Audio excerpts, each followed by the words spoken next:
Bismillahirrahmanirrahim. Assalamualaikum warahmatullahi wabarakatuh.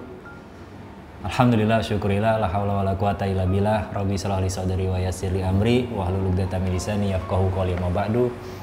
Alhamdulillah, puji syukur pada Allah Subhanahu wa taala yang karena nikmatnya maka kita masih diberikan kesehatan dan nikmat masih dapat menjalankan puasa tentunya.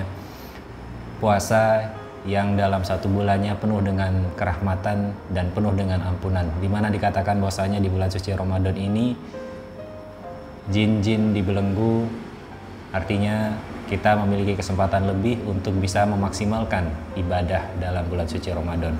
Terlebih janji Allah Subhanahu wa taala dalam bulan suci Ramadan, apapun amal ibadah kita yang kita kerjakan, terlebih dengan disertai dengan hati yang ikhlas, maka pahalanya akan dilipat gandakan oleh Allah Subhanahu wa taala. Baik ikhwafillah, selanjutnya shalawat dan salam kepada Rasul Muhammad sallallahu alaihi wasallam yang tentunya beliau adalah suri tauladan terbaik bagi umat, bagi kita semua.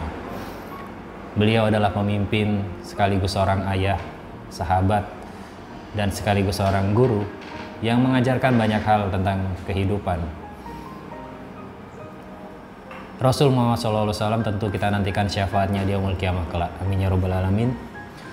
Ikhwafillah, pada kesempatan kali ini masih dipertemukan dalam kondisi yang baik tentunya, dan untuk kesempatan yang mulia ini izinkan saya sedikit berbagi tentang hikmah di bulan suci Ramadan. Tentunya pembicara sebelumnya sudah menyampaikan ini, tapi mudah-mudahan beberapa hal yang bisa ditambahkan bisa menjadi kumparan hikmah bagi kita semua dan dapat menjadi tambahan untuk menambah kebermaknaan dalam menjalani ibadah puasa, insya Allah. Ibadah puasa yang kita tahu adalah menahan diri dari hawa nafsu tentunya, makan dan minum dari terbit fajar sampai dengan terbenamnya matahari. Tentu pemaknaan bulan puasa tidak sesederhana itu. Karena puasa yang kita pahami sejatinya adalah mengisi di antara waktu-waktu tersebut dengan kegiatan-kegiatan yang positif. Puasa juga hadir bukan tanpa hadiah istilahnya, atau mungkin lebih kita sebut sebagai hikmah. Maka mari kita ikuti sama-sama apa aja sebenarnya yang menjadi hikmah dalam bulan suci Ramadan. Khususnya kajiannya dalam sains. Kita akan tahu bahwasanya yang pertama tentu sabar. Ada hubungannya antara perut yang kosong dengan kesabaran. Bahwasanya dikatakan dalam hadis riwayat Ibnu Majah dan Al-Hakim, puasa bukanlah hanya menahan makan dan minum saja tentunya. Akan tetapi puasa adalah dengan menahan diri dari perkataan laghwu dan rafats. Apabila ada seorang yang mencelamu atau berbuat usil padamu, katakanlah padanya, aku sedang puasa. Aku sedang puasa, dikatakannya 2 kali. Hikmah puasa menurut penelitian sains bahwasanya ketika kondisi perut dalam kondisi yang kosong, maka insulin yang dihasilkan atau disekresikan oleh kelenjar pankreas itu relatif sedikit. Sehingga pertama efeknya pasti sehat ya. Hikmah puasa sehat, dan ini sedikit tidak kita bahas tentunya.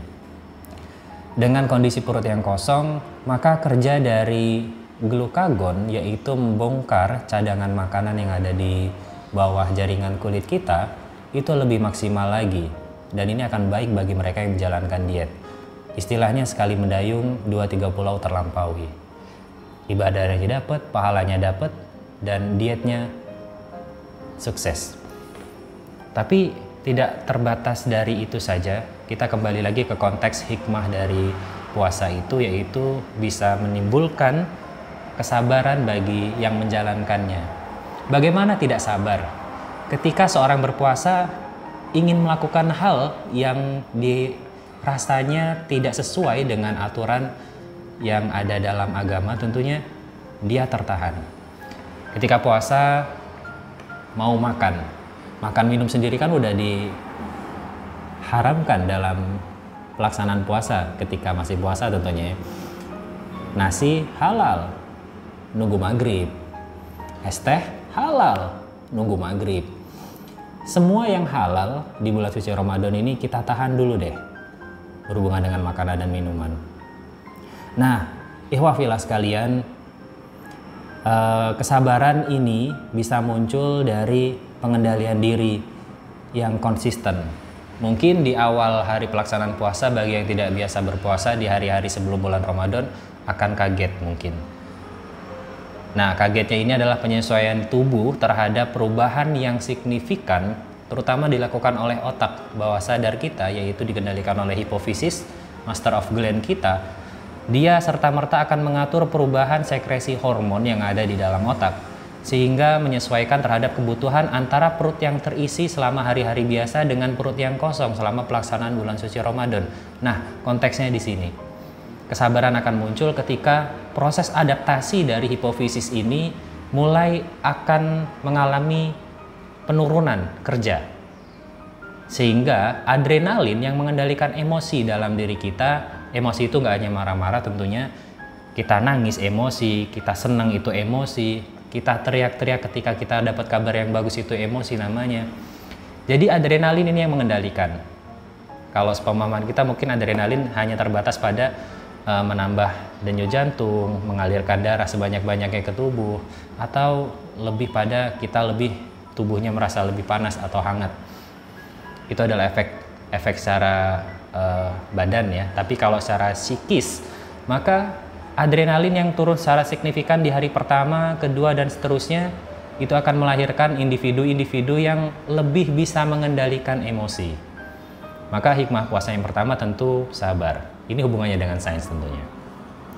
Kemudian yang kedua, kalau sabar insya Allah dengan ketaatan kita mudah-mudahan dengan turunnya adaptasi dari hormon yang namanya dari kelenjar hipofisis, master of gland ini, kita akan menjadi pribadi-pribadi yang sabar mulai dari sekarang sampai nanti ketika lepas dari Ramadan benar-benar menjadi pribadi yang penuh dengan ketaatan tentunya. Yang kedua, melahirkan kedisiplinan tentunya.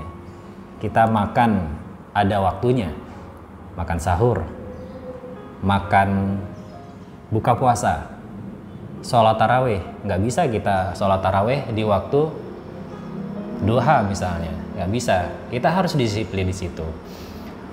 Juga kemudian kita waktu-waktu berbuka dan sahur ditentukan juga.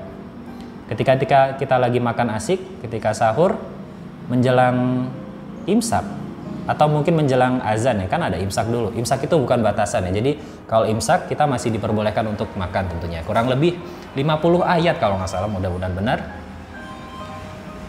Jadi imsak adalah batasan atau peringatan bagi kita yang sedang menunaikan ibadah makan sahur.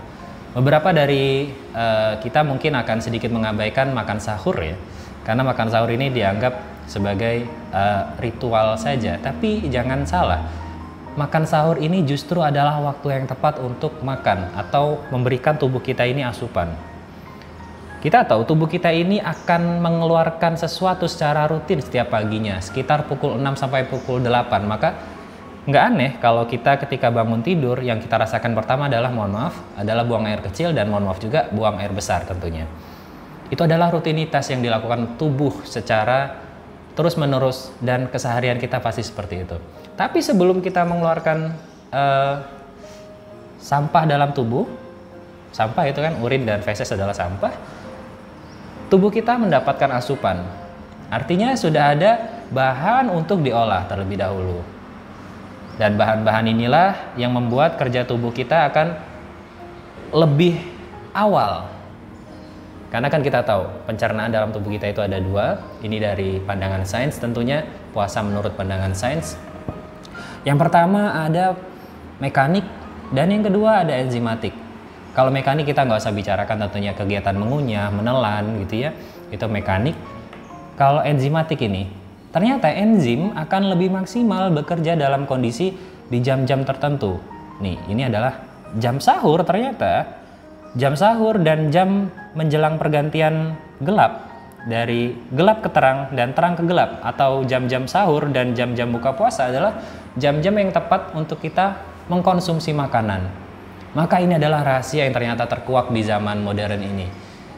Makan di waktu-waktu yang ternyata justru spesial untuk kita. Dan ini sebenarnya bisa kita terapkan di hari-hari setelah pelaksanaan Ramadan. Jadi ini rahasia kedua, yaitu kedisiplinan. Tidak sembarang disiplin, tapi disiplin yang membawa berkah tentunya. Melatih tubuh kita menjadi lebih sehat. Bahkan ketika orang akan menjalankan operasi tertentu kan diminta dokternya untuk berpuasa. Seperti itu. Ini keren sekali. Kemudian kalau puasa menahan hawa nafsu juga, ini masih berhubungan dengan kesabaran tadi. Dan yang terakhir adalah puasa menambah kecerdasan tentunya. Apa hubungan kecerdasan dengan puasa? Ada. Orang-orang yang mampu mengendalikan diri itu adalah orang-orang yang cerdas. Ingat, cerdas itu nggak harus melulu bisa mengerjakan soal matematika, bisa menyelesaikan soal fisika, biologi, kimia, atau mata pelajaran yang lain. Jadi cerdas nggak hanya terbatas pada akademik. Cerdas kan ada banyak.